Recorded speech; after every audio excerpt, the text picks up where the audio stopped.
Let's talk about money in prison and what that means, because possession of U.S. currency inside is a charge. In Virginia, if you get caught with a wad of bills, you're getting charged, you're going to the hole, you're going to an investigation where they're going to check all your phone calls, read all your mail, like figure out what you've been doing, and you're probably going to get shipped. In some places, you're even going to be charged with attempted escape or conspiracy to escape because they say that's the only reason you would have that money. Now, yeah, there's money inside. Like, people use it for bribery, people use it for drugs, like, whatever. But it's not worth it for little things like, yo, I'm trying to buy that tray, or hey, I need a haircut. There's no reason to add a layer of risk on a just daily life. So instead, we use commissary. And these are items bought at the prison commissary, which is like a store. It's where we buy the things we buy. So we have food items, we have hygiene items, we have stamps, we have different various things, and those different various things have their own value.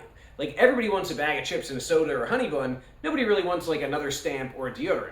So what that means is you already have food that's classified as more valuable than hygiene, and hygiene usually sells at a fraction of what it costs, whereas food you can get full value for. But even among that hygiene, you're gonna have different levels. You got like brand new straight from the store commissary hygiene, like okay. And then you have gambling money.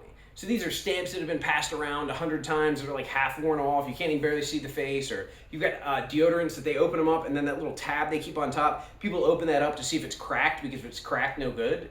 But like, if you pull it off enough times, it's eventually going to crack because you're just dehydrating it. But anyway, it's basically about how old it is. But so that stuff that's been around, you can get that for a fraction of the price, for like 50 cents on the dollar. So if you just want a deodorant and don't care if it crumbles, well, you can buy that for 50 cents on the dollar. Or like, I used to write a lot, so I would always get stamps, and I would take the old busted stamps. As long as they would still stick to the envelope, I didn't care how old they were. So I would always buy that stuff for like 50 cents on the dollar, because that was the best deal. Stamps are expensive. And guys will do that also because most of the guys who are like really hustling and really grinding and have all this commissary or have 100 deodorants or 200 bars of soap in their locker, a lot of times they don't get money from the street. They can't be like, yo, mom, send me $100. So they don't really have access to the store. So what they have to do is they have to flip that money. You got two main ways they can do it. Either it's for money, which is you do a street to street. Somebody's like, all right, I'll give you 1,000 stamps, like have your people cash out my people, whatever, or they put it on their books. Either way, it's real money. The other way is just a store list. So this guy's like, all right, I'll give you 1,000 stamps. I need you to go to the store and give me this list of things. Almost usually food items or items he's not going to have in his locker. And what this does, this allows this guy who's hustling to turn something that's pretty much useless but has value into the food he's going to eat, or the things he needs, or the colored pencils he needs to draw, or the basic things. So it's really about kind of connecting people who have money and people who've hustled for their way. And as long as you have a thriving prison economy, it actually works really well.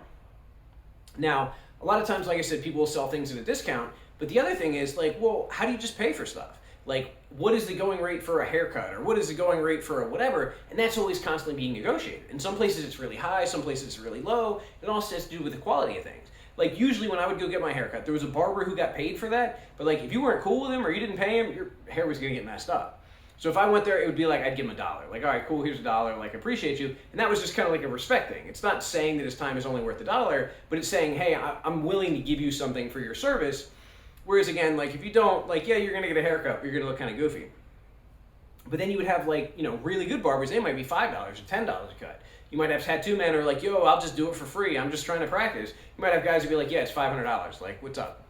And so it was always about like negotiating and figuring out how to do it, and it was always helpful to keep extra stuff.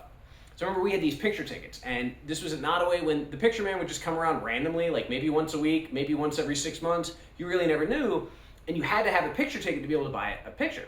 So what he would do is he would show up, and I would always have like 20 picture tickets, and I would trade them. They cost $2 a piece, and I would trade them for a pack of cigarettes, because back then, before 2010, we could buy cigarettes. Cigarettes were like $3.50 a piece or $4 a piece.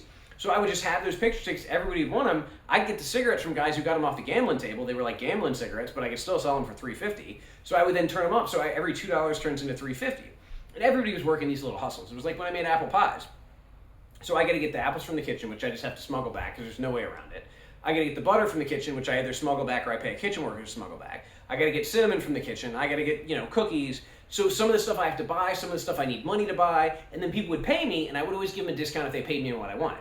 When I made a little apple pie tray, it was $2, but I would tell people, look, the cookies are 86 cents. If you give me 2 cookies, I'll give you that, and like I'll throw you some extra.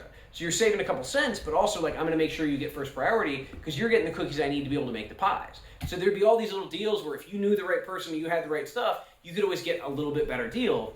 And some people would even do like cash apps for that. It was always crazy to me, but like I would end up with a whole bunch of cookies and dude would be like, look man, I ain't trying to like buy no cookies, but like I'll cash out you $50 and I want you to make me a pie every day for the next month. And I'd be like, well, like technically you'd owe me like $10, but like, yeah, cool, you just cash at me $50. Like, I actually have cash for something I'm selling in prison. And I think the craziest thing about all that is almost every time I would sell the pie, people would then come back and give me exactly the stuff I need, or they'd go store box it because the pies were just so good. But it was, again, this thriving prison economy. And I remember having a conversation with one of the operations managers one time. This was right after they had cut cigarettes out. And then she was like, oh yeah, we really got to figure out a way to crack down on this, and we gotta. And I was like, look, I can't tell you how to do your job, but here's the way I see it. You got people in here who have absolutely nothing, and you have people in here who have money. As long as money keeps flowing between them, like, everybody's happy. We have a healthy economy. But if you cut off that flow of money, all of a sudden you got a whole bunch of really hungry people and a whole bunch of people with stuff, and that can get ugly really quickly. And she was like, well, what do you mean? I said, well, tobacco is an ultimate hustle. It's going to get in here however it's going to get in here. And then you're going to have people who get paid to hold it. And you got people who get paid to distribute it, or people who get paid to bag it up, or people who get paid to whatever. So you're creating an economy. It's just like the gambling. Like, you got a parlay man, he's got people who write tickets for him. He's got people who pass out tickets for him, and they get like $1 on 10 or $1 on 5. Like, they get good money for that. So a lot of money is changing hands. Like, the people who have money are playing games or playing tickets, and that's going around to everybody. People are buying cigarettes, people are buying hustles, and it's keeping the money flowing, which keeps everybody happy. And after the end of this conversation, she was like, so basically what you're saying is, like, we should allow the petty stuff to happen. I was like, yeah. If you allow the petty stuff to happen, that's going to stop a lot of violence. It's going to stop a lot of robberies. Like, it's going to stop a lot of issues. And she was like, okay, like, I'm going to listen to it. And I don't know if they ever actually, like, did this at a meeting or said whatever, but I noticed they stopped caring about people smoking and they stopped caring about people gambling, because I think they understood that what I was saying made sense. Like, if you keep people happy and you keep money flowing, and look, I'm cool. You want to stop all the dope, you want to stop all the other stuff, I get it, because those things are dangerous. We had people overdose and we had people getting stabbed up over it. Like, those are legitimate issues. But the little stuff is just life. That's like saying that the guy who's, selling single cigarettes at the store or whatever. Like, yeah, technically that's a crime, but like, is that really hurting the community? Like, the fact that he's selling tobacco at all is I guess, a problem, but I don't know. I just always found it that if we could just allow the economy to kind of develop and grow, and we could just be willing to, exchange these things. And everybody had something of value. Somebody could draw, and they'd be able to get commissary and get a hustle. Somebody worked in the kitchen, and they would pass stuff out of the kitchen.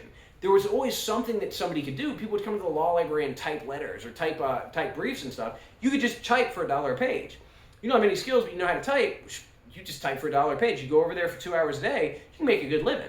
I mean, if I'm making 45 cents an hour and that was the highest paid job and I was getting 3 hours a day or 6 hours a day, like, I'm doing pretty well when I'm going to making $1 a page to type. So everybody had a hustle, money was flowing, everybody was happy, and I don't know, I still find myself like collecting little stuff. I was talking to somebody the other day, another buddy of mine who was locked up. We went to breakfast and I was like, yo, I'll give you soup for them potatoes. And he just looked at me like kind of shocked, and he was like, man, that was messed up. Because those things bring back memories, and that was my life for a long time.